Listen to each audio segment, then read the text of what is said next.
Weekend মানেই তো একটু নিজের মতো সময় কাটানো, একটু ঘোরাঘুরি, একটু খাওয়া দাওয়া। তো আজকের দিনটা ছিল শনিবার। দুপুর থেকেই ব্লগটা শুরু করেছিলাম, সকাল থেকে কোনো ক্লিপ নেওয়া হয়নি। তো দুপুরবেলা স্নান সেরে গোপালকে স্নান করিয়ে লাঞ্চটা করে নিয়েছি। সেদিন যেহেতু শনিবার ছিল, নিরামিষ ছিল, ভাত, ডাল, আলু সেদ্ধ আর সয়াবিন পনিরের তরকারি। তারপর বসেছিলাম প্র্যাকটিসে।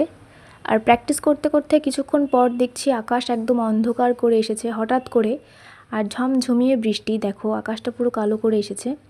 আর আমার ছিল ক্লাস করাতে যাওয়ার, একটু তো টেনশানে ছিলাম যে ক্লাসটা করাতে যেতে পারবো কি না। তারপর দেখলাম যে মোটামুটি আধা ঘন্টা পর বৃষ্টিটা কমে গেল একদম আমার টাইম মতন। তো রেডি হয়ে সব গুছিয়ে বেরিয়ে পড়লাম ক্লাস করাতে।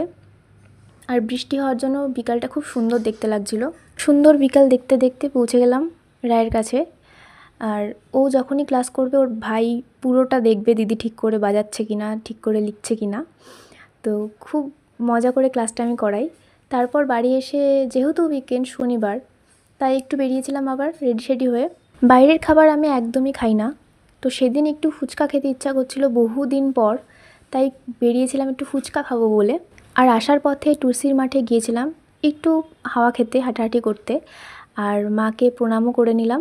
তারপর বাড়ি আসার পথে একটু আইসক্রিমও নিয়েছিলাম। আমি সেই লাস্ট মনে হয় আইসক্রিম ডিসেম্বরে খেয়েছি, আর এই খাচ্ছি। তাই কয়েকটা আইসক্রিম নিয়ে বাড়ি চলে এলাম। তো আজকের মতো এতটাই।